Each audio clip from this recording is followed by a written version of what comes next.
안녕하십니까. 저는 도수원방 어린이집 주임교사 권희입니다. 자, 이렇게 부모 교육을 정말 오랜만에 한 자리에 모여서 하게 되었어요. 이 코로나 때문에 거의 2년 정도 못한 것 같아요. 한 자리에 모여서요. 자, 이제 코로나가 슬슬 풀리고 해서 이런 기회를 많이 마련하고자 합니다. 먼저 부모 교육을 앞서 저희가 지금 밑에서 참여 수업을 했기 때문에 아이들하고 함께하는 활동에 마음이 좀 어땠어요? 즐거우셨어요? 네, 이런 마음. 반갑습니다. 온라인으로만 만나셨죠? 부모 교육을. 그러셨어요? 그럼 더욱 반갑겠습니다. 네, 저는 우리 한순옥 원장님께서 소개해 주신 모연숙입니다. 교수농강 원장님께서 저의 이력을 소개를 해주셨지만 저의 이력보다도 더 화려하신 분이 여기 도수농강 어린이집 원장님이십니다. 다만 이렇게 안 밝히시고 그냥 겸손하게 우리 아이들 알뜰살뜰하게 살펴주신 우리 선배님이시고 유형교육 석사 하시고 또 전문적으로 아이들에게 살피고 볼 수 있는 전문적 안목과 식견이 가지고 계신 분이 멀리 찾으시면 안 됩니다. 여기 도수농강 원장님께서 그런 분이세요. 그런 선배님께서 불러주셔서 우리 학부모님들을 만나게 해주시니 더없이 영광입니다. 도수농강 어린이집은 전에 원장님 계실 때부터 저하고 함께 아이들 마음을 살피는 프로그램을 계속 연구하고 개발하고 적응했던 그런 어린이집입니다. 그래서 다른 곳보다는 눈에 잘 안 띄는 실적이 눈에 잘 안 보일 겁니다. 그러나 아이들이 정서적인 부분에 관심이 있고 정서 안정에 더 주안점을 두신 부모님의 철학을 가지고 계신 분들이 이 원강을 찾고 계신다라고 생각을 합니다. 왜냐하면 정서 부분은 중학교, 고등학교 갈 때 그때 나타나는 것이지 아이들 때는 잘 안 나타나요. 그러다 보니까 눈에 보이는 기술이나 여러 가지 능력, 한글이니 영어니 이러한 능력들이 한눈에 빨리 안 보이는 것이 정서를 중심으로 보는 것입니다. 그런데 이 도순원강은 이제 여기 앉아 계신 부모님들 중에 도순원강이나 다른 원강 나오신 혹시 분 계십니까? 계시죠? 네. 그러니까 저희 애월 네. 아유 반갑습니다. 네. 나는 어쩌다가 원강을 갔지만 세상에 가장 귀한 아이인 내 자식을 보낼 곳은 정말 냉정하게 보내거든요. 나에게 기억이 좋았기 때문에 내 어린 시절 기억이 좋았기 때문에 내 아이도 그곳에서 그런 안전한 곳에서 그런 좋은 기억을 좀 가졌으면 좋겠다는 바람으로 다시 보내졌을 것 같습니다. 저희 애월 원강도 마찬가지입니다. 저희도 애월 원강도 42년, 3년의 역사가 되어서 거의 원강 패밀리들이 대대로 보내져요. 그리고 우리 원강 나온 아이들이 특징이 있어요. 저도 경험을 해보면 꼭 3학년, 4학년, 5학년쯤 학교가 끝나고 마음이 텁텁할 때 어린이집을 찾아온 아이들이 있어요. 그때 보람을 느낍니다. 우리 지금 현재 선생님도 뭐라고 하시냐면 마음이 허전할 때 찾아오겠죠? 이런 표현을 쓰십니다. 도순도 마찬가지일 것 같습니다. 그만큼 그 지역에서 그 아이들의 고향이 되시고 그 아이들이 안전하다고 생각하고 자기 마음껏 표현할 수 있는 곳, 그러한 곳을 만들자고 저희가 원강 어린이집이 지금까지 어린이집을 운영해 가고 있고 그것을 알아보시는 학부모님들께서 원강을 찾아주시는 것 같습니다.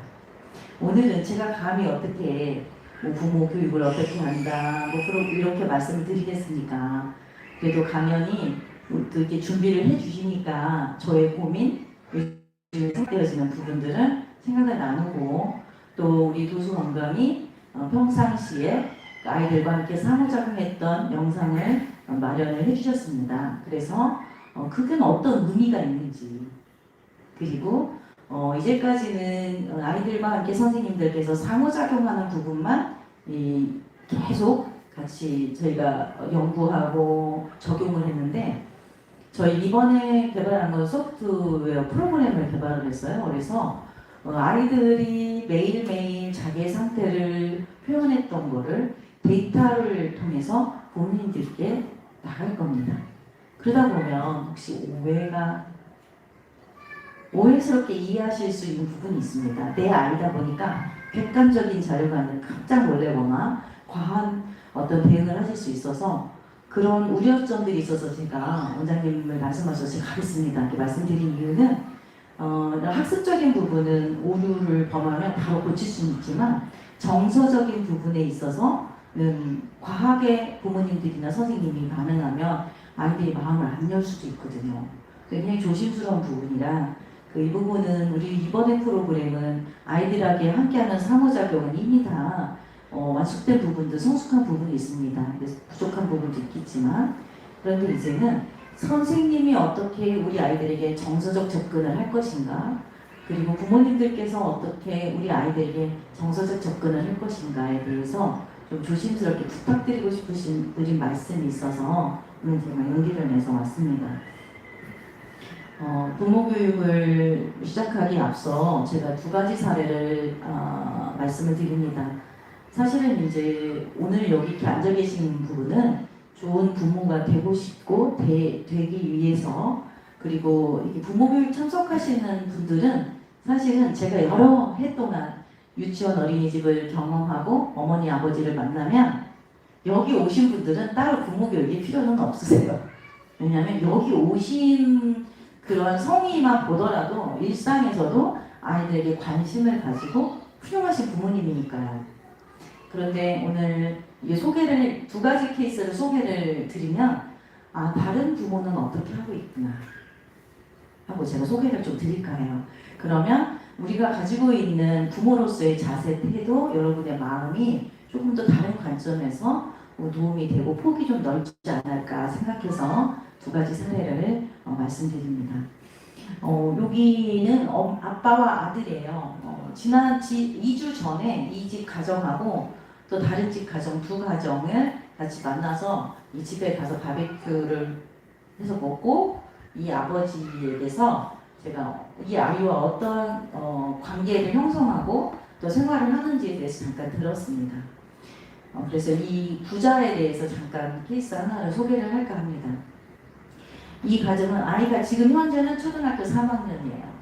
그리고 저희 어린이집에서 3년 동안 5, 6, 7살 생활을 하고 졸업을 해서 초등학교 3학년에 다니고 있고 현재까지도 뭔가 상담하기 좀 어려운 부모 상담이 하고 싶으시면 저를 찾아오십니다. 여기 계신 분들은 잘 모르실 수도 있고 이미 초등학교 학부모이신 분들은 공감할 수 있는 내용입니다.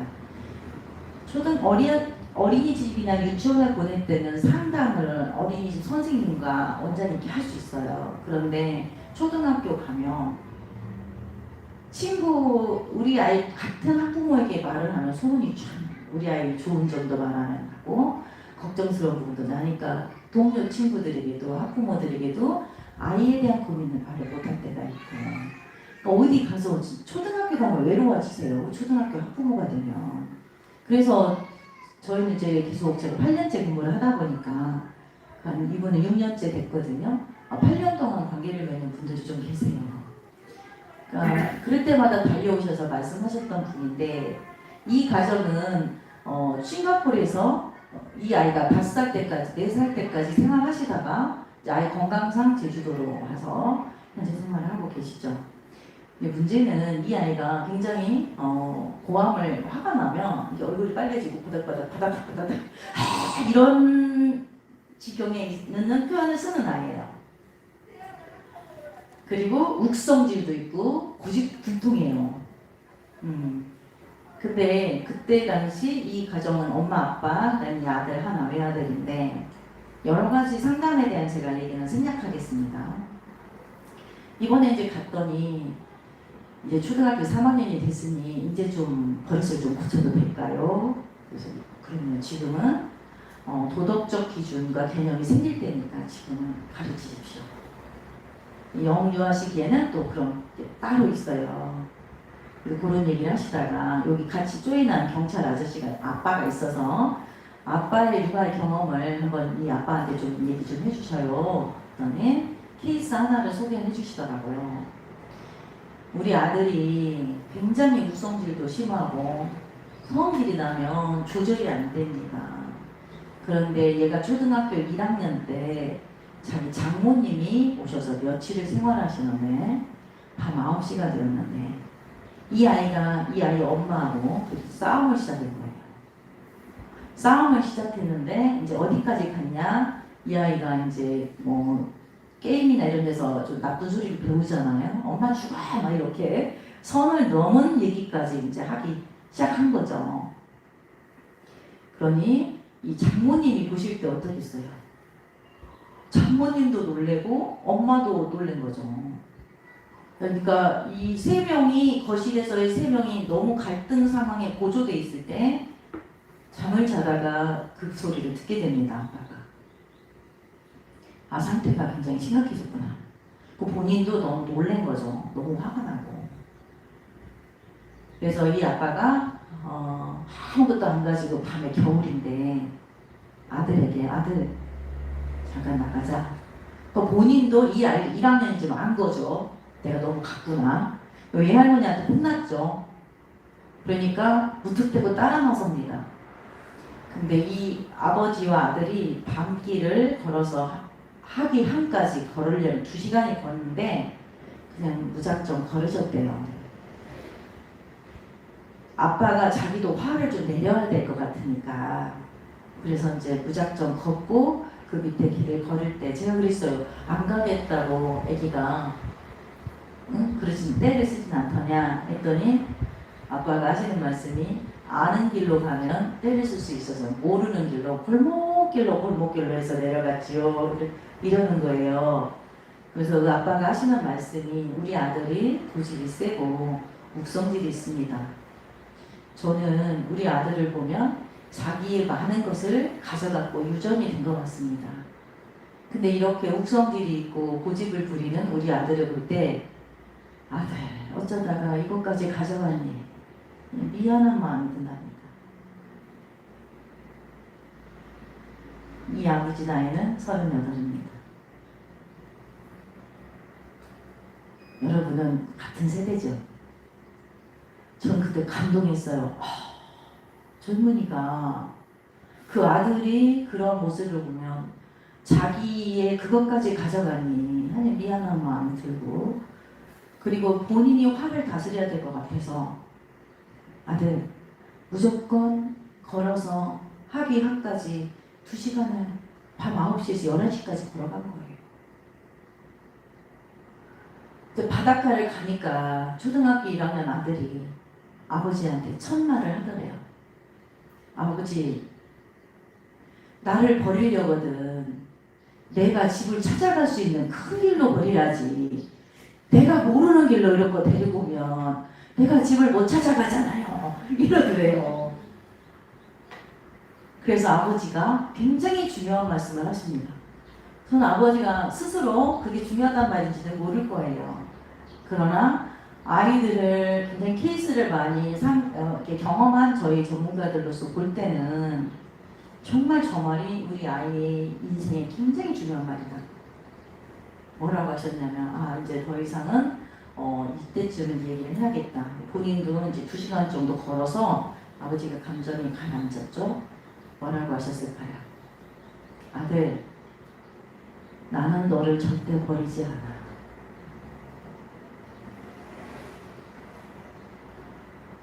저는 이 말에 그냥 마음이 무너졌어요. 이 아이는 잘 클 수밖에 없습니다. 어머니 아버지가 당연히 내가 내 자식을 귀한 줄 알죠. 당연히 나는 내 자식을 끝까지 책임지실 거예요. 그런데 우리는 아이가 굉장히 둘이 있을 때 때를 쓰는 건 괜찮은데 시어머니 앞에서 그런다고 뭔가 조심스러울 때 어머니의 면박을 줄 상황 얘는 꼭 내가 약할 때 이때 때를 쓰거라 이럴 때 우리가 어떤 말을 하는지를 돌아보면 그때 무심코 했던 말이 이 아이의 기본 정서 뿌리가 되거든요. 모든 학자들이 얘기해요. 나는 너를 지켜줄 거야. 나는 네 편이야. 여기 어린이집 들어와서 신입생이 왔을 때 저희 어린이집 케이스 하나 말씀드리면 선택적 항목증이 있는 아이가 있었어요. 말을 안 하고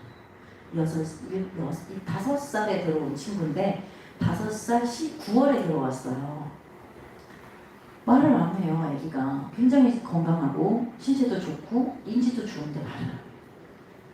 근데 이제 2학기에 들어왔으니까 적응 기간이 필요했고 근데 보면 집에 갈 때 보면 엄마한테 얘기해요. 아, 저 친구는 선택해서 말을 안 하는 친구인가 보다 이러고 있는데 이제 학년이 올라갔는데도 그 교실에서 3월이 됐는데도 말을 잘 안 하는 선생님도 바뀌고 친구들도 컸는데 그래서 제가 귀 속에 대고 얘기를 했습니다. 원장님이 지켜줄게. 원장님은 네 편이야. 그래서 이제 흰머리가 나가지고 할머니가 지켜줄게. 하고 이제 아들이 진짜 나 할머니라고 불러요. 이제 어쩔 수 없어요 제가. 할머니 듣고요. 할머니가 지켜줄게. 여러분 아이들에게 그런 표현 혹시 쓰십니까? 써주셔야 돼요. 속에 있는 말은 나는 항상 네 편이야. 그러면요 든든함이 있어요. 그래서 학교 가서 학교 폭력도 안 다녀요. 근데 항상 안에서는 내가 네 편이고 나는 평생 너를 지켜줄 거야 라고 속에 마음이 있지만 언어로 잘 표현을 안 하니까 그 아이가요 우리 그리고 저 혼자 하는 게 아니고 우리 담임선생님께 제가 전략을 이제 이 말을 계속 우리가 습관적으로 해줘야 되지 않나 그래요 알았어요. 그래가지고 3월부터 이렇게 우리 네 편이야 내가 지킬게 난 이렇게를 했더니 4월부터는 완전히 수다쟁이가 됐어요. 그래서 지금 1년 동안 너무너무 재밌게 다닌 거예요. 이 선택적 항목증은. 그러니까 딱 얘는 불안했던 거예요. 무서웠던 거예요. 선택증 항목증은요 불안해서 오거든요. 그러니까 그런 원리가 있는데 우리가 딱 아는 거죠. 선생님도 그러고 엄마도 그러고 늘 어떤 일이 있으면 엄마가 항상 지켜줄게. 이번에 팔 빠진 아이가 있어요. 만 2세가 4살이죠. 한국 나이로. 얘가 팔이 자주 빠지네요. 이제 2번째 빠졌거든요. 처음에 너무 놀랐는데 빠졌어요. 갈 때 엄마 그래요. 엄마가 항상 너를 지켜주잖아. 엄마가 보면서 기다려. 딱 선생님이 옆에서 딱 너를 지켜줄게. 아이들은요 굉장히 무서워요. 아이가 세상에 태어나서 세상을 보면 내일 무슨 일이 있을지 잘 모르는 거예요. 그리고 건강도 굉장히 걱정해요. 자기 몸도. 자기 생명을 굉장히 조심하는 애들이 있어요. 영리한 애들일수록. 아프면 막 냉장고 문 열고 헤어져 찾는 애들 이미 알거든요. 나는 좀 있으면 열날 거야. 근데 어른이 이제 고민이 어른들이 바빠가지고 그걸 못 챙기게 되면 불안한 거예요. 그러면서 불안 증세가 오면서 이상 행동들이 있거든요. 그래서 저는 이 아버지의 2시간의 밤길 중에서 가장 중요한 포인트. 아들, 아빠는 너를 절대 버리지 않아. 3학년이 됐습니다. 두 번째 케이스가 있습니다. 윌리엄과 찰스라고 하는 주인공입니다. 손잡고 할아버지죠. 마트를 가면 우리나라 나이로 3살, 4살은 들어눕죠. 이걸 갖겠노라. 들어눕습니다. 이 아이도 마찬가지예요. 이제 완전히 자기가 갖고 싶은 장난감을 놓고 싶지 않다고 들어누웠어요. 계속 눕고 여기 가서 눕고 저기 가서 눕고 저 고함 지르고 그럴 때마다 할아버지가 말합니다. 윌리엄 괜찮아. 윌리엄 괜찮아. 조금만 있으면 쇼핑이 다 끝날 거야. 윌리엄 괜찮아. 말 10번도 넘게 했습니다. 다 했어. 쇼핑이 다 끝났지? 괜찮아질 거야. 윌리엄. 이것을 어떤 그 기자가 봐요. 유명한 기자가. 이게 페이스북에서 돌아다니는 내용이거든요. 기자가 이제 이분이 그 트럭에 이제 그 차 안에 쇼핑한 걸 다 넣어놓으니까 이제 말씀을 하십니다. 할아버지, 옆에서 1시간을 넘게 당신을 봤습니다. 아이를 굉장히 차분하게 위로하고 아이를 차분하게 얘기를 하는 걸 봤습니다. 그 윌리엄은 정말 좋은 할아버지를 둔 것 같습니다. 할아버지가 뭐라고 말씀하시냐면, 네, 제가 윌리엄입니다. 내 손자는 찰스입니다. 부모 교육은, 그리고 좋은 부모가 되는 거는 이 두 분의 케이스만 봐도 우린 더 이상은 부모 교육은 좋은 책을 하나 읽은 것 같죠? 어떠세요? 우리 세대는 저는 50대거든요. 우리 어르신도 계시는데 저희 세대는 굉장히 용기도 있고 뭔가 열심히 잘 도전도 하고 무모한 도전도 하는 사람들이 좀 있는 걸로 압니다. 왜? 시골에서 가진 것 없는 부모님이 내 자식이 중학교, 고등학교, 대학교, 대학원을 다니는 모습만 봐도 기특한 거예요. 그러니까 이렇게 해서 이렇게 한 번도 말씀을 안 해줬어요. 어떻게 해요? 고등학교 자율학습 끝나고 11시에 들어오면 어머니가 하얀 밥을 해서 그 김치를 씻어가지고 저는 그런 기억이 있거든요. 김치를 씻어서 따끈따끈한 밥에 하얀 그 김치 씻은 걸 올려서 싸서 주셔요. 한 말씀도 안 하셔요. 오늘 뭐 배웠냐, 어떻게 했냐, 너 어떻게 했냐라고 안 하세요. 그리고 들어주십니다. 조자. 우리 마음인성 교육의 선생님께 저희가 뭐라고 말씀드리냐면은 인간주의적 상담 기법이 아이들에게 과하게 반응하지 않는다. 그렇구나. 눈을 바라보고 그렇구나. 판사가 되지 않습니다. 이건 잘했어. 이건 못했어. 이건 이렇게 해. 이건 이렇게 해. 그랬구나. 내가 그냥 가로 확 때려버려가지고 가 피났어. 철철철. 그럼 우리 어머니도 어떠세요? 지도는, 도덕적인 지도는 세 번째 단계 하는 거예요. 첫 번째는 눈이 동그래져서 얘 편을 들으셔야 돼요. 반영법이거든요. 거울이 돼서 얘가 씩씩씩씩 화가 나죠? 그럼 거울이 되어서 거울 반영법이에요. 이걸 선생님들이 계속 배우세요. 여기 도수농강 선생님들 저희하고 해서 대학 교수님들 계속 불러도 한 달에 한 번씩 계속 강의 받으시거든요. 상담센터 소장님한테 강의 받으시고 건국대 교수한테 강의 받으시고 계속 전문가들한테 받으시는데 뭘 배우냐? 이런 걸 연습하세요. 거울이 되어서 화가 많이 났구나. 놀래죠. 저는 어떤 경험까지 있냐면 제가 어린이집 교사를 하다가 이 과정을 경험했는데요. 어린이집 교사할 때 제 첫 번째 반 아이가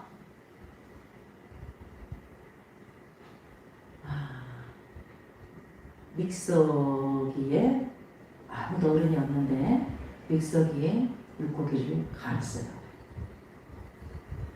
이 아버지가 너무 화가 나가지고 얘를 들고 그때 당시에는 화장실도 이 안에도 있고 밖에도 있죠. 밖에 화장실 푸는 거 있잖아요. 요리 가서 얘를 여기를 잡고 막 똥통에 빠뜨리면서 너 다시는 할 거야 막 이래가지고 애가 막 자지러지니까 이 중재자가 필요하니까 엄마가 저에게 전화가 왔어요. 그때 당시 제가 교사일 때. 그 제가 가서 중재를 했죠. 저도 너무 놀랬죠. 근데 이제는 요즘에는 그런 일 있으면 너무 놀래잖아요. 근데 이 아이들은 그게 잔인한 것이라는 걸 모르는, 어른은 이게 잔인한 행동이라고 알지만 이 아이는 그때 당시 6살인데 굉장히 천재적 기질이 있었어요. 그래서 얘 이름을 저도 지금까지도 안 잊어버려서 한번 제가 찾아봐. 제자들, 걱정스러운 애들 찾아보게 돼요. 서울대 가더라고요. 서울대에서 지금 석사 박사 끝냈더라고요. 근데 제가 지금이라면 제가 더 많이 조언을 했을 것 같아. 근데 그때 당시는 그 부모가 할 수 있는 일은 얘를 굉장히 겁을 주고 혼을 내고 그 일을 했단 말이에요. 네, 어떻게 했냐. 지금 같으면 이 아이가 그런 행동을 하면 우리 놀래죠. 그러나 과하게 놀란 반응, 과하게 긴장된 반응이 아니라 굉장히 조용한, 굉장히 안정된 표정 가서 놀랬으면 나 너무 놀랬다. 그러나 너는 무슨 마음으로 이런 일을 했니? 그리고 우리는 너무 놀랬어. 그러면서 이 과정이 지나고 천천히 가르치면 거울 반영법으로 얘가 얘 말을 들어줬어야 돼요. 그리고 그냥 아무 생각 없이 했을 수도 있거든요. 그러면 그 얘기를 거울이 돼서 그냥 보여주면 본인이 결정할 수 있어요. 우리 지금 마음일기 아이들이 하는 거 그리고 부모님들에게 보내는 거는 뭔가를 여러분들에게 뭐 부모 교육을 해주세요가 아니에요. 그냥 거울처럼 보여주기만 할 거예요. 모니터링처럼. 그러면 결정은 아이 스스로 삶의 전략을 결정을 내릴 겁니다. 부모님들도 결정을 내릴 겁니다. 근데 그러한 내용들에 대한 일기법을 이번에 소프트웨어 개발을 한 거고요. 더 이상은 부모 교육이 필요가 없을 것 같지만 시계를 제가 봐야겠네요. 시계가 몇 시? 12시에 끝나야 되나요? 네, 너무 30분 동안 가보겠습니다. 더 이상은 부모 교육 되죠? 케이스 두 가지 들으니까 박수 한번 치세요. 네. 제가 한 30분 더 해도 되겠습니까? 네, 그러면 오늘은 이렇게 하려고 했어요. 네, 또 여기까지 안 하겠습니다. 케이스만 말씀드리고 미래 사회가 요구하는 인간상 여러분은 지금 여러분 세대만큼의까지만 아이를 기르면은 안 돼요. 농경사회의 부모님들이 산업사회로 넘어올 때 우리한테 농경사회 기법으로 이제 지도하지 않으셨거든요. 근데 산업사회의 부모님이 정보사회로 여러분 정보화 시대거든요. 정보화 시대에 살아가는 자녀들에게 산업사회처럼 다 가르치진 않았어요. 30%는 당신 세대 걸 전수해요. 주요 가치만. 70%는 이 아이가 경험하고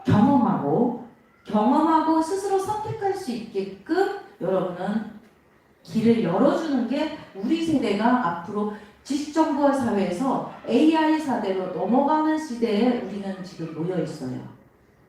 그리고 지금부터 10년 동안은 인류가 200년, 300년 동안 경험했던 변화보다 더 많은 변화를 우리가 10년 동안 볼 수 있을 것이라고 얘기했죠. 유명한 학자들이. 그런 거 보면 우리도 그 시대에 놓여져 있거든요. 굉장히 혼란스러울 수 있는데 집중 포커스를 맞추기보다 지금 이 아이는 나중에 말씀드리지만은 애착 0세에서 2세 시간 없으니까 0세에서 2세는 꼭 정답을 드릴게요. 0세에서 2세는 안정된 애착 이게 포인트예요. 안정된 애착 형성. 그래서 도수농강 선생님들이 최고인 거예요. 안정된 애착을 형성해야 될 시기에 아직 이 전두엽이 아닌 이쪽 뇌가 발달해야 돼. 이 학습을 집어넣거나 아니면은 정서적 안정된 곳에서 가야 되는데 자꾸 이렇게 막 기복이 심한 곳에 가면 아이들이 굉장히 힘들어요. 불안정 애착이 형성될 수 있어요. 제가 우리 선생님이 들어오시면 에너지를 아침에 소울톤일 때 선생님한테 그 소울을 오후 5시까지 유지할 수 있어요. 좀 쉬면서 하세요. 10분 동안 커피 마시고 오세요. 그대로 미 톤을 유지하세요. 요즘에는 미로 바뀌었어요. 저는 안정되게 미로 갑시다. 길게. 이게 지금 왜냐면 아침에 막 있다가 자기도 힘들거든. 힘드니 어떻게 얼굴이 빨개지고 안 빠져. 애가 잤는데 이건 이제 안 된다는 거야. 그러니까 하루 종일 내 정서 상태를 안정시킬 수 있냐. 힘들어요. 부모님들도 마찬가지일 겁니다. 그래서 저희는 이제 어떻게 아이에게 타임아웃을 시키는 게 아니라 스스로 보호자가 부모나 선생님이 스스로 타임아웃 교실 밖으로 차 마시고 호흡 조절. 부모님도 마찬가지. 아까 그 아버지 타임아웃 스스로 했잖아요. 2시간을 걸었잖아. 그리고 발달의 결정적 시기 도술 언제나 선생님들 가정과 함께하는 특성화 교육과정에 대해서 하려고 합니다. 이 영상을 제가 생략하겠습니다. 잠깐만 보여드릴게요. 이 영상에서 말씀드리고 싶은 건 뭐냐면 이거는 제가 이 영상을 생략하겠습니다. 나중에 영상 보시고 사라지는 직업 AI 시대에 그나마 AI 시대에서 우리 아이들에게는 어떠한 인간이 요구되는가에 대한 내용이에요. 이거는 원장님께서 따로 한번 원장님 키즈노트든지 해서 보내주시면 될 것 같습니다.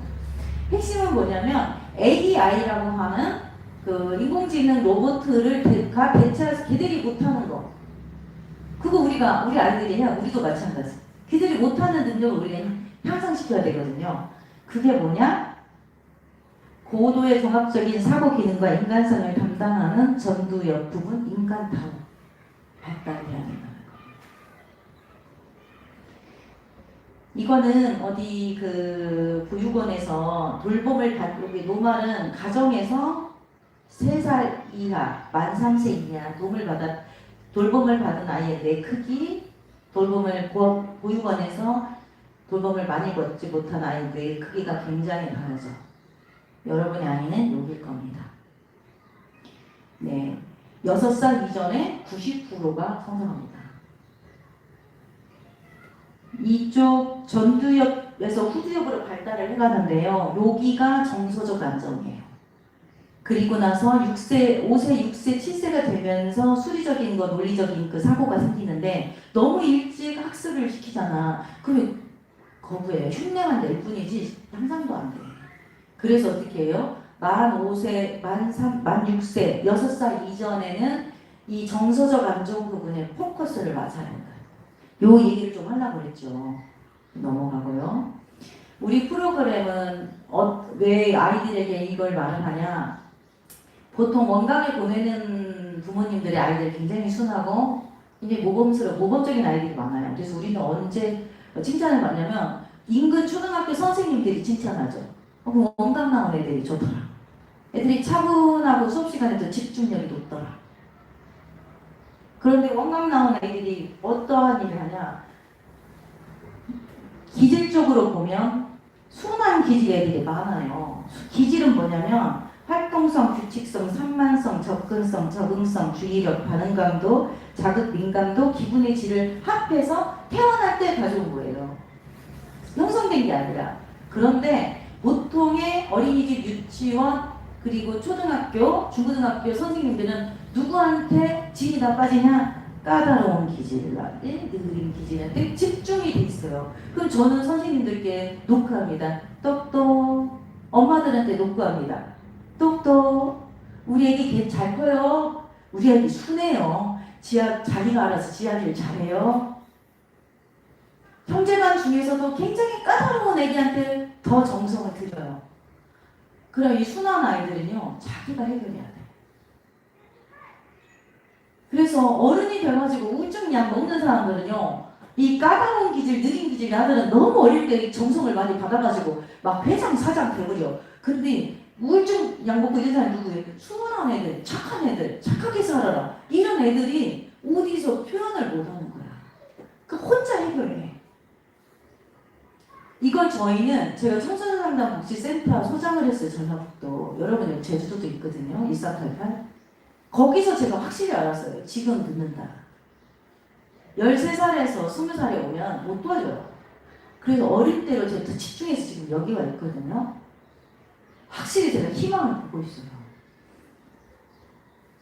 미래 아까 21세기 필요한 인간상은 이건 국가 수준 어린이집, 여기 유치원하고 어린이집의 목표가 똑같아요. 이런 인간이 21세기의 AI 시대에 환영받는 인간상이다. 이거 그 국가에서 하는 거 그냥 이 사람들 연구원들이 시대를 읽고 쓴 거잖아요. 우리는 어떻게 공부 잘하는 사람, 뭐 건강한 사람, 자주적인 사람, 창의적인 사람, 감성이 풍부한 사람, 더불어 사는 사람, 이 사람이 성공한다는 거예요. 행복하게 갈 수 있다는 거죠. 우리는 여기에 포커스를 맞춰서 프로그램을 경험합니다. 로저스라는 사람이 말했어요. 뭐라고 말했냐면 심리학자인데, 사물의 삶에 간섭하는 건 사물과 자기 자신 모두에게 해를 입힌다. 우리 아이들에게 간섭하는 건 우리 아이나 나에게 모두 해를 입힌다. 힘을 행사하는 사람은 드러나 보이긴 하지만 작은 힘을 가진 사람이고, 힘을 행사하지 않으면서 숨겨서 그 아이를 보이지 않는 데서 지원하고 지지하는 게 큰 힘을 소유한 사람. 여기 도수농강 선생님들은 이 교육을 계속 받고 있어요. 굉장한 원장님이 대단하신 분이에요. 원장님 박수 한번 쳐주세요. 그만큼 그래서 우리는 뭐냐? 우리 아이의 성장에 장애 요소가 안 되는 데를 찾아가야 돼, 어린이집도. 그걸 알아야 돼. 방해가 되는 데가 많아. 누가? 부모가 방해하고 선생님이 방해해. 우리는 든든한 울타리가 되줘서 아이가 마음껏 작용하게 지원할 겁니다. 이 애월업 여기 도수농강 선생님들은 이 프로그램이 나오기 전부터도 저희가 개발한 게 있어요. 그걸 가지고 늘 물어보죠. 눈을 바라보고 잠은 잘 잤어? 오늘 기분이 어때? 그 아이가 기분 나빴어? 그럼 기분 나빠. 왜? 바라보자. 아, 그렇구나. 애기 말만 다 들어주지 어른이 방해하면 안 돼요. 근데 감정 코칭이 지금 많이 돌아다니는 그거 굉장히 방해 요소예요. 감정 코칭의 본질은 방해 요소가 아닌데 이걸 잘못 사용하신 분들이 방해 요소예요. 매일매일 우리 아이에게 어떤 일이 있는지 물어보고 충분히 말할 수 있는 기회를 드렸어요. 제 영상 좀 보내달라고 했는데 잠깐 보시겠습니다.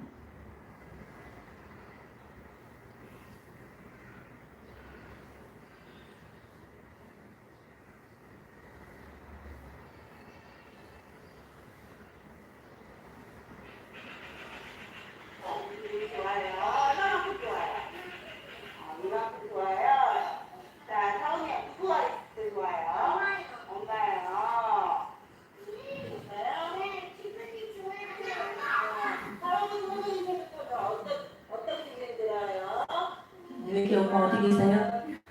할아버지 할머니가 우리가 엄마 오시나? 네.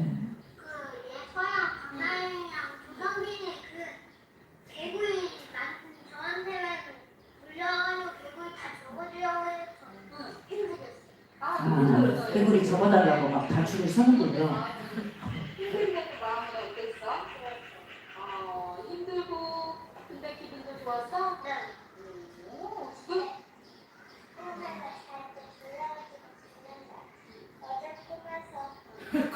어제 꿈에서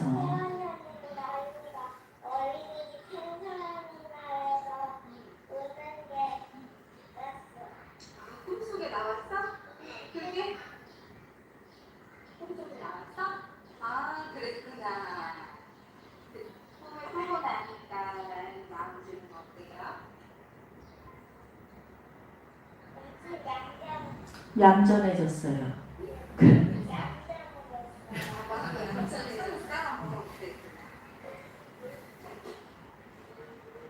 오늘 기분이 어떤지 이 친구가 몇 살인가요? 이 친구가 5살 친구가 자기 마음이 어땠는지를 계속 살피면서 손가락을 네. 여러분은 하루 지내고 내가 어떻게 지냈는지 하고 가늠해 보시나요? 이 전두엽을 발달시키는 굉장히 좋은 훈련을 지금 하고 있죠. 이건 그냥 프로그램이 아니에요. 뭐냐면 이건 국가수업 이런 게 있다. 이거 이 위에서 지금 하는 거예요. 표준보육과정에 있는 내용에서 나를 알고 소중히 여긴다. 나의 감정을 알고 상황에 맞게 표현한다. 친구와의 갈등을 긍정적인 방법으로 해결한다. 서로 다른 감정, 생각, 행동을 존중한다. 이런 훈련을 여기서 연습하는 과정인데요. 여기에서 제가 이제 말씀드리고 싶은 건 뭐냐면 지금 우리 선생님들께서 8월부터 하고 계세요. 그러면 이런 데이터를 통해서 이게 나갈 겁니다. 그럼 이걸 가지고 애기가 기분 좋을 때가 많고 기분 안 좋을 때가 적으니까 내가 잘 이게 아니라 기분이 안 좋건 기분이 좋건 기분이 안 좋다고 안 좋은 게 아니고 기분이 좋다고 좋은 게 아니라요. 우리 아이가 자기 상태를 잘 알고 표현했다에 박수를 쳐줘야 해요. 그리고 기분 좋은 경험만 했다고 쳐봐요, 어머님들. 그리고 이 아이가 나중에 초중고 가서 기분 안 좋은 경험을 갑자기 하게 되면 어떻게 될까요? 그러니까 자기의 상태가 감정이 기분이 좋을 때도 있고 기분이 안 좋을 때도 있고 기분이 화날 때도 있고 기분이 슬플 때도 있는 희노애락이라고 하는 인간의 4가지 감정으로 아이들이 표현을 하면서 경험을 하고 자기 스스로 표현하고 인정받는 거죠. 슬펐어. 아 슬펐구나. 인정받는. 화났어. 아 화났구나. 자기의 감정이 존중받는 거죠. 여러분, 아버지 썩질 나면 어떻게 해요? 고함 지르시나요? 술 드시나요? 네? 담배 피세요? 그 이 담배 피는 것에 대해서 사모님께서 인정해 주시면 어쩌겠어요? 사모님께서 담배 피는 걸 비난을 한다. 사모님께서 담배 피는 걸 인정해 준다. 어떤 것이 마음에 안심이 되세요? 인정해 주면 참 좋죠. 네. 어른도 이래. 그런데 아이들도 마찬가지죠. 내가 성질이 났는데 일단 성질이 난 것에 대한 화는 인정해 줘야 돼요. 그리고 나서 좀 시간이 지나면 감정의 속성을 보면 감정은 반드시 변합니다. 영원하지 않아요. 그 감정이 변하고 나면 가라앉히고 나면 그때 지도하면 되죠. 감정은 100% 수용한다. 그러나 감정이 태도가 되지 않도록 도와준다. 근데 우리는 어떻게 해요? 감정을 100% 공감하고 수용하기 전에 감정이 태도가 된 것에 대해서 우리가 내보다 귀한 자식인 내 자식한테 굉장히 혼을 내고 비난할 때가 있어요. 우리 선생님들은 이 모든 감정이 소중한 거야. 모든 감정을 표현하는 것에 대해서 인간중심적인 어떤 중도적인 관점에서 우리가 아이들을 지원하고 상호작용을 하는 연습을 선생님들이 하고 계십니다. 부모님들께도 부탁드립니다.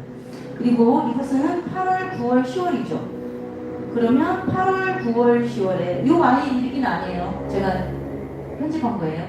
이거는 이 아이가 지금 아까 보여드렸던 것처럼 내 마음이 어떻지? 이렇게 5살인데. 근데 이 과정이 굉장히 중요한 과정이에요. 우리 초등학교 때 4살 아이도 이렇게 하고 있었거든요. 이거 끝나면 네 마음의 크기가 어때? 이렇게 있어요. 감정의 크기가. 그 정도도 고민해보는 거예요. 네. 그리고 여기는 8월, 9월, 10월을 봐서 이 아이가 이게 기쁘고 신나는 정서가 계속 차지를 하고 이 화난 정서가 조금 있네요. 이런 것처럼 해서 부모님들께 데이터가 나갈 겁니다. 도순원강에서 케이스 2를 제가 지금 이름은 없이 여기에 대한 의미는 뭐냐면 매일매일 아이들이 일기를 씁니다. 이렇게 선생님과 함께. 근데 이건 뭘 하기 위한 거냐? 조망하는 능력. 유아가 되면 조망. 이게 비추어서 보는 거. 내가 여기 있는 게 아니라 이만큼 와서 내 감정을 조망하는 능력. 근데 만 3세 유아반이 되면 친구나 엄마를 조망할 수 있는 능력이 생긴대요. 무슨 조망? 3가지가 있어요. 전문용어. 감정 조망. 상대의 감정을 알 수 있어. 그리고 사고 조망. 상대의 생각을 알 수 있어. 의도 조망. 상대의 의도를 알 수 있어. 이게 언제부터냐면요. 만 3세 이후. 그때부터 친사회적인 사회관계를 도와주는 거예요. 근데 그 전에는 만 1세, 2세 때 가서 잘 안 놀아요. 만 0세, 1세, 2세는 겉으로는 노는 것 같죠. 이 아이의 세계 일기를 보면요. 다 엄마, 아빠만 있어. 만 2세까지. 그 나중에 관계 얘기해 드릴게요. 네. 그만큼 이거 매일매일 이렇게 보는 건 자기를 객관화시키는 훈련하려고 하는 거예요. 두 번째는 뭐냐면 이 환경적 요인이 나와요. 내가 기분이 좋을 때 횟수가 그러면 오늘 무슨 일이 있었는데 엄마가 오늘 무슨 일이 있었는데 아빠랑 무슨 일이 있었는데 꿈에 이러잖아요. 이것처럼 계속 아이들이 매일매일 불러서 3개월이 지나면 1순위가 여기서는 2순위가 아빠다 하고 3순위가 친구다 그러죠. 뭐냐면 이거 뭘 의미하냐면 봐봐 기분 좋을 때 내 엄마가 나 1순위고 기분 나쁠 때 아빠 1순위지 아빠가 문제야 이렇게 아니고 기분이 좋건 기분이 안 좋건 1순위는 이 아이의 인생에 지금 아이의 세계에 가는 가장 중요한 인물이라는 거예요. 가장 중요한 인물이에요. 이게 무슨 말이냐? 이 영아기에 제일 첫 번째로 중요한 인물과의 관계가 안정애착을 형성하면 그 다음에 뭐 친구하고 초등학교 가서 두 번째도 안정되게 친구를 사귀어요. 그런데 1순위인 영유아기 시기에 첫 번째 맺는 관계 맺기 대상과 굉장히 불안하면 굉장히 불안하면 초등학교 가서 친구 사귈 때 단짝 친구 사귀기가 굉장히 어렵고 나중에 연애할 때도 이 연애가 3개월만 가다 깨지거나 이런 경우가 제일 인생에서 제일 첫 번째 만난 분과의 어떠한 관계냐가 그냥 여기 있어요. 그래서 파랑에 있다 빨강에 있다가 아니라 그냥 1순위를 주의 깊게 보셔야 돼요. 발달에 따라 달라요. 저희가 지금 1년 6개월 정도 했는데 9개월 했나요? 발달에 따라서 연령이 만 2세까지는 엄마 아빠가 많이 나와요. 친구랑 많이 놀아도 무조건 엄마 아빠. 근데 만 3세 되면서 아까 그 친구처럼 꿈 얘기를 많이 해.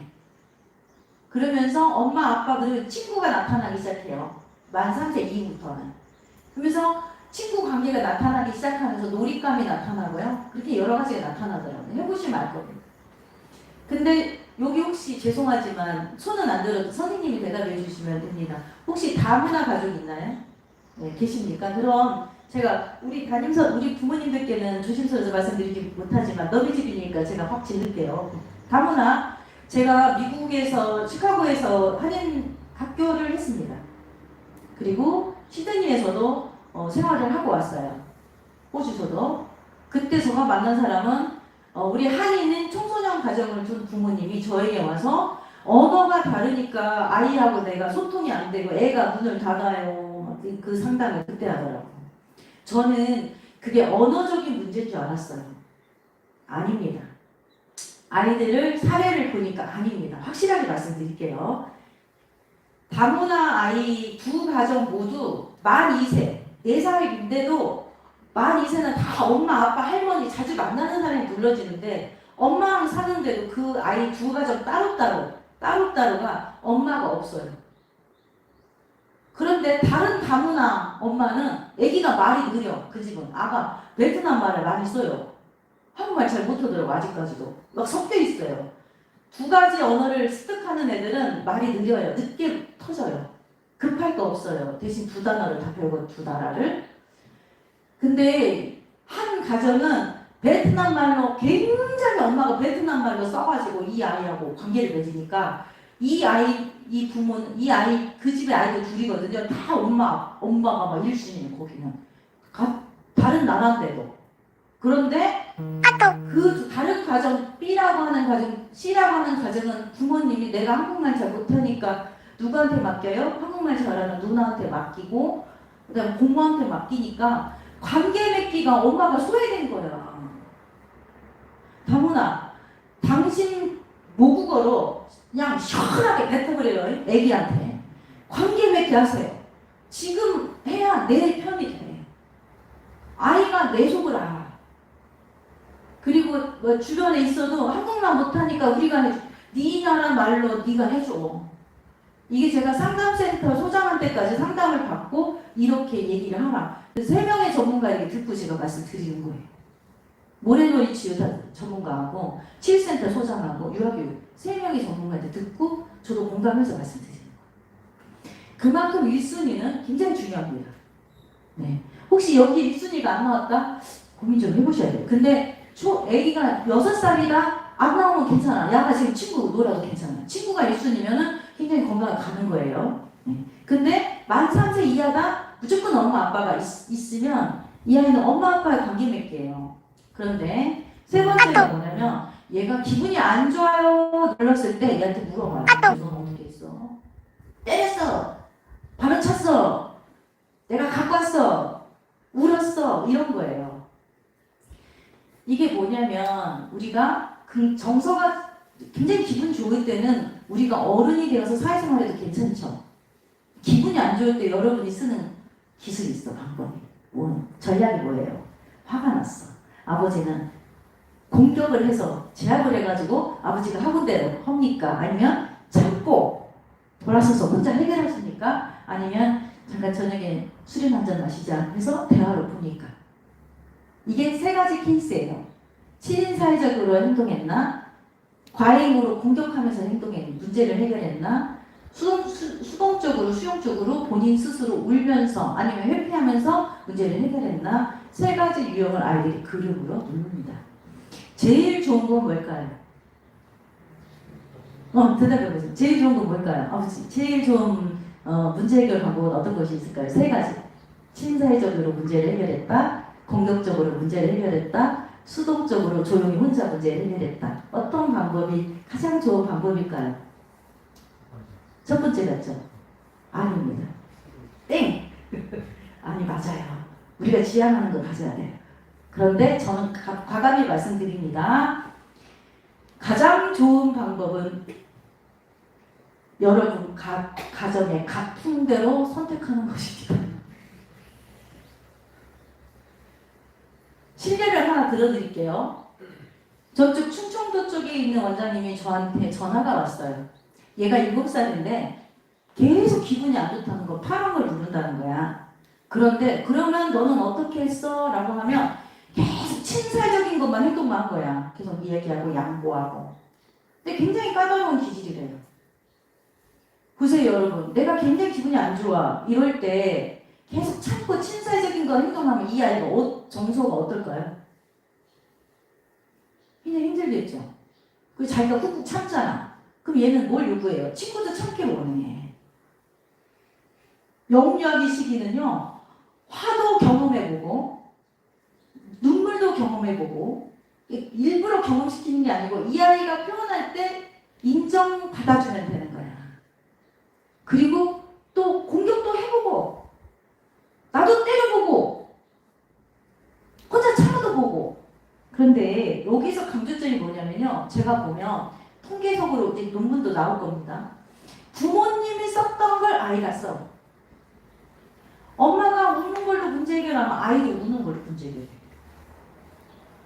어머니가 대화로 문제 해결하면 아이도 문제 해결해. 그래서 저는 부모님 세대를 넘어섰으면 좋겠다.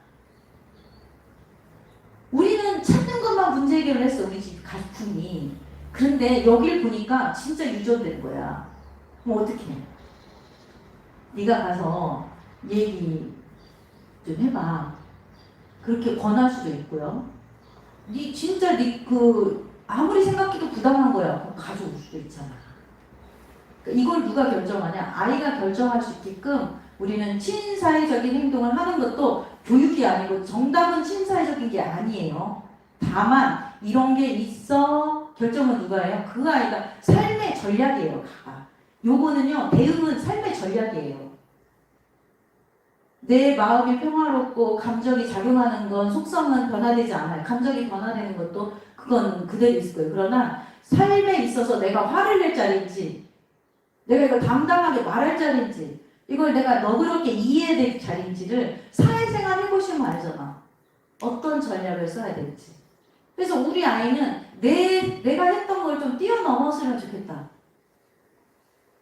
우리 학부모님들이 지금 오고 계세요. 저희 리포트 보고. 자기 친정 어머니하고 자기는 공격적인 걸 많이 썼는데 내 딸이 공격적인 걸 쓰다고 왔어. 이거 내 딸은 이렇게 안 해야 될 거 아니냐. 이러고 오셨어. 굉장히 솔직하시죠. 명문대 나온 여성이에요. 서울에. 그런 분들이 지금 오고 계세요. 그래서 저희가 교재를 만들어가지고 여기도 지금 교재 사용하실 거예요. 그러면 친사회적인 건 어떻게 하는지 어린이집에서는요. 지도하지 않아요. 교재를 숙제로도 나갈 것도 몰라요. 여기서도. 그럼 한번 책을 읽어보시면 답은 없어요. 답은 없고 다만 가족이 같이 고민해보는 시간을 던져드릴 겁니다. 가장 좋은 건 여러분의 가정이 가장 중요하게 생각하는 가치 흔들리지 마세요. 이걸 통해서 옆집 애기는 이렇게 가르치더라. 그리고 우리 부모님들이 와서 절망적으로 말을 해요. 왜 그러나 봤더니 텔레비전에 오은영 박사님 걸 보니까 자기가 똑같이 그렇게 하더래. 제가 아닙니다 어머니. 거기 나온 아이는 어머니 아이가 아니에요. 거기 나온 부모는 어머니가 아니에요. 그건 케이스 바이 케이스예요. 다른 사람의 케이스를 닮았다가 망합니다. 아버지의 삶을 그대로 귀하게 살면서 아버지가 생각하는 주요 가치를 내 아이에게 전수하는 거예요. 내 전략을 아이에게 도와주나 결정은 애가 결정하게 해야 돼. 왜? 내가 사는 세상이 아니야. 그 세상은. 다른 세상이 오거든. 그럼 나보다 발전된 삶을 살 수 있게끔 우리는 이 아이에게 생각할 수 있는 힘, 문제 해결할 수 있는 힘을 줘야 되지 않냐. 도수농강의 케이스 만 3세 아이입니다. 누굴까? 그러지 마세요. 케이스입니다. 케이스 중에서 이 아이는 굉장히 화가 난 이게 파란 건 우는 걸 눈물을 많이 누른 거예요. 눈물을 많이 눌렀는데 여기는 눈물을 눌렀는 여기 밑에다 네가 눈물을 많이 흘렸으면 어떻게 했어? 울었어 해야 되잖아. 일렀어. 나도 같이 대답해줬어. 너 때문이야. 투사했어 이러잖아. 만 3세는 이제 건강한 겁니다. 마음껏 발산할 수 있게 하는 게 건강한 거예요. 그런데 여기서 보시면 그러나 이 아이가 기쁘다 즐거운 게 별로 8월에는 있으면 9월 10월이 별로 안 눌렀다. 이럴 때는 뭐가 불편한가 살펴볼 필요는 있지. 우리 어린이집을 보면 여기도 그럴 것 같아요. 0세, 1세 반 아이들 굉장히 순해요. 그래서 왜 그런가 보면 0세, 1세 선생님이 아이를 돌볼 때 아이가 뭔가 원할 때 미리 알아채고 미리 제공해주면 성질을 건들지 않는 거야. 애가 그냥 이것 좀 끄급해갖고 좀 바빠졌으면 좋겠는데 엄마가 은행 하고 이거 어떻게 있어 올라고 고민하고 있는 순간 나는 이거 해결이 안 되니까 어떻게 이렇게 하면 안 되니까 어떻게 해요? 고함에 지르고 울고 떼쓰고 해야 해결해 주니까 이제 이래 되는 거야. 근데 우리 선생님들은 미리 알고 얘가 이리 가면은 저거 잡겠구나. 저 얼마나 얘 넣어준다고. 그죠? 애기를 읽어요 선생님들은. 그러니까 애기가 읽어서 가는 대로 미리미리 그냥 애가 원하는 대로 해주는 게 아니에요. 원하는 대로 해주는 거가 아닙니다. 그냥 미리 읽어서 이렇게 넣어주기만 해서 애가 선택할 수 있게끔. 그 애기가 성질을 거칠게를 안 해. 0세 1세 때. 거칠게를 하는 건 뭐냐면 욕구가 충족이 안 될 때 그래요. 0, 1, 2, 3세는 만 0, 1, 2, 3세 욕구가 충분히 충족시켜줘야 됩니다. 먹는 것, 입는 것, 자는 것, 노는 것, 가는 것. 그러면서 관계 맺기는 언제예요? 타인과 관계 맺기.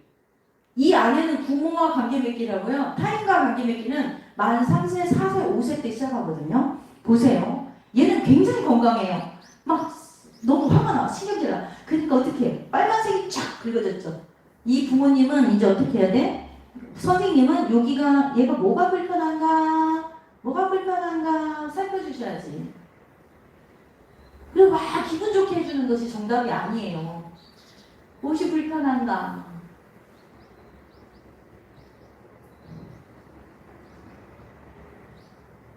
만 4, 5세 여기 도수농가 케이스예요. 만 4, 5세 엄마 있나요? 1순위가? 1순위가 누구예요? 놀이니까 놀 때 제일 좋아. 근데 어떻게 2순위도 친구. 1순위, 2순위, 3순위는 굉장히 이한테 의미 있는 거죠. 네. 근데 이게 보세요. 기분이 안 좋을 때, 불편할 때, 이럴 때도 1순위가 2순위가 놀이감 친구예요. 이 아이는 지금 굉장히 열심히 친구들을 사귀게 하고 있는 거예요. 근데 이거를 잘못 이해해서 이거 안 좋을 때만 이거 친구가 많아. 이거 친구 바꿔야 될까? 이거 어린이집 옮겨야 되는가? 이게 아니야. 여기서 충분히 안전한 울타리에서 충분히 갈등을 겪게 우리가 도와줘야 돼요. 그래서 이 친구는 아까 보세요. 아까 그런 친구들 만 3세 친구는 아까 마음껏 성질냈잖아. 얘는 어떻게 해요? 아니 참아. 보세요. 내가 혼자 울기도 했고 내가 피해주기도 하고 참기도 하고 그냥 갔어요. 다시 잠들었어요. 내일 또 놀 수 있어서 참았어요. 참았어요. 참 수동적으로 너무 돼요. 친구가 미안해라고 말해서 기분이 조금 나아졌어요. 그래서 나도 미안해라고 말했어요. 뭐 그다음에 싸우기, 양보하기, 도움 요청을 거부하기, 대화하기가 있죠. 이럴 때 어떻게 해요? 얘는 벌써 아까 만 3세보다 많이 연습을 하죠. 이게 좀 뭔가 시도를 하는 거예요. 야랑 같은 친구랑. 저희가 이번에 친사회적인 관계 그 카렌다형 교재 워크북을 이번에 했는데 만 4세, 6살 반 아이가 6살 아이가 남자아이가 굉장히 하고 싶은 대로 툭 지르는 아이, 집어던지고 물고 이런 아이인데 이거를 선생님하고 방법 찾기를 한 거죠. 친사회적인 관계 맺기. 그랬더니 지가 손을 딱 들고 나도 이제부터 말을 하면서 친구한테 말을 해본다고 그래. 그러니까 선생님이 그래 보자. 그래서 속으로 네가 과연 그럴까? 오, 그런데 그날 갈등이 있으니까 탁 친구한테 가서 따지래. 이건 네 거고 이건 내 거고 아까 이거 내가 먼저 했고 네가 먼저 했고 이렇게 하더라는 거예요. 깜짝 놀랐대요. 무슨 말이냐? 이 이야기를 듣고 만 1세 엄마가 가서 애기한테 하면 안 돼. 여기는 그 연령에 맞게 적합하게 그때에 맞게 도와주는 거지. 이 레포트가 언제 나갈 건가요? 부모님들한테 11월에. 네. 11월에 가면 오해를 하지 마시고 제가 우리 부모님들한테 영상으로 말씀드린 게 있어요. 이 페이퍼를 가지고 아이에게 이야기를 건 순간 아이는 솔직하게 안 해요. 저희 케이스 한 명은 만 3세 아이가 있었는데 좀 성행동을 했어요. 그래서 그 부모님을 만나서 이걸 보니까 어쩌저쩌 상담을 했는데 그 뒤로 이 아이가 좋아요만 누르고 안 좋아요도 안 누르고 똑같은 것만 이게 이불 속에 있죠? 그것만 계속 누르더라고요. 그 소리는 나 속에 있는 말 더 이상 안 해. 그거 반응이 한 번에 나왔거든요. 그래서 저희는 그 어린이집 어머님들께 저희 특별 영상을 보냈어요. 이걸 받으신 경우 이 페이퍼를 아이에게 보여주지 마시고 이것에 대해서 왜 아빠가 왜 이거 너 아빠 이렇게 반응을 할 순간 얘는 숨습니다. 우리 아이들은요 우리처럼 굉장히 중요한 유기체적인 존재이고 귀한 생명이고 굉장히 머리가 좋은 애들이에요. 자기 삶을 지키는데 강한 의지가 있는 아이들이에요. 그래서 숨으려고 할 겁니다.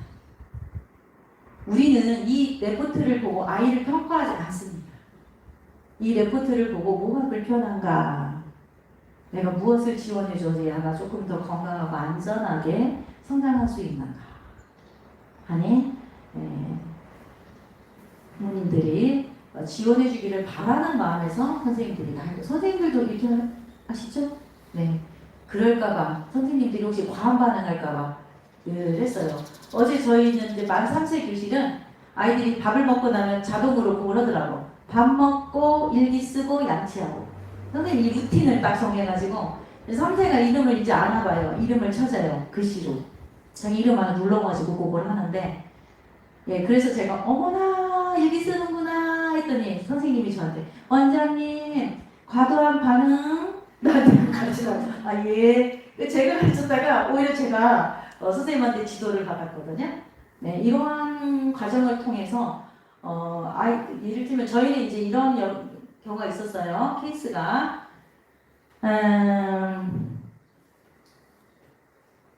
어머니 아버지가 별로 불화가 좀 있을 때 아이가 계속 불루해요. 한 달에. 근데 얘는 뭐 때문에 친구가 이렇게 됐어요. 근데 그 엄마는 아시더라고요. 그래서 그 이후로 저희랑 같이 감정 다스리는 명상하러 오세요. 그래서 굉장히 좋아지셨거든요. 왜냐면 원인을 찾는 거죠. 부부간의 갈등에서 원인이 뭔가 찾아서 문제 해결을 하셨어요. 그래서 굉장히 편안해지신 케이스가 있고요. 또 한 케이스는 그 엄마가 아이를 할머니한테 맡겨놓고 서울을 갔는데 그 서울을 가신 그 주간에 아기가 잘 놀았대요. 그리고 와서도 할머니랑 생활을 잘했다고 생각했는데 엄마가 안 계신 그 주간만 파란색으로 쭉 뜨더라는 거예요. 그래서 엄마가 내 부재가 이렇게 영향이 있구나 이것을 아시고 또 한 케이스는 관찰일지를 좀 선생님들이 써주시면 만 1세 아이 때 아이가 이름을 부르면 호명 반응을 안 하는 아이가 있는데 자칫 선생님들이 평상시에는 말씀을 못 드리고 어린이집 자체 내에서만 그냥 호명 반응 안 한다 이렇게 쓸 수 있거든요. 했다가 분들이 엄마한테 괜히 자극했다가 어린이집 가버리면 안 돼, 딴 데 가버리면 안 되니까 말을 못 하는 거야. 근데 어머니가 용기 있게 받아주시면 정말 솔직하게 아이하고 상담을 해요. 호명 반응을 해도 잘 안 된다 하니까 이 엄마는 늘 할머니한테 아이를 맡기고 그 골프를 치러 다니셨어요. 주말에 일을 하고 나면.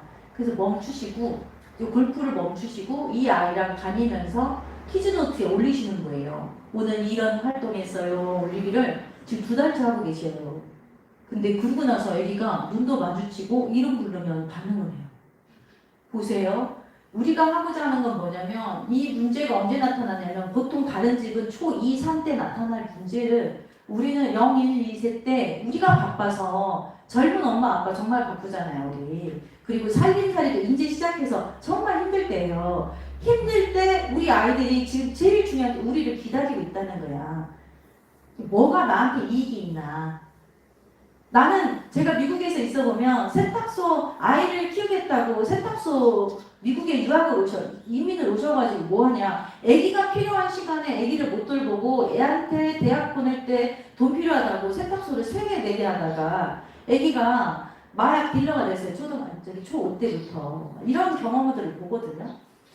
우리도 마찬가지예요. 지금 굉장히 이제 막 결혼하시고 이제 막 살림하셔서 이제 살림 늘릴 때니까 바쁘잖아.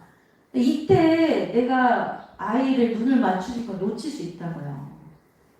우리 아이들 때 이때 도와주면 초등학교 사춘기 때 고민 안 해도 돼. 굉장히 편안하게 커요. 한국 나이 9살까지. 만 7세까지는 부모님들이 안전한 울타리가 돼서 성질 안 건드리고 살살 아이들을 만족스럽게. 대신 아기가 하장대를 해주시면 안 돼요. 아버지가 중요하게 생각하는 가치 잘 전수하셔서 잘 아이들을 돌보시기를 바라겠습니다.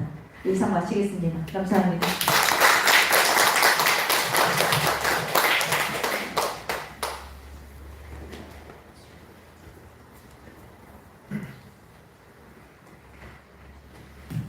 네, 마음 많이 도움 되셨어요?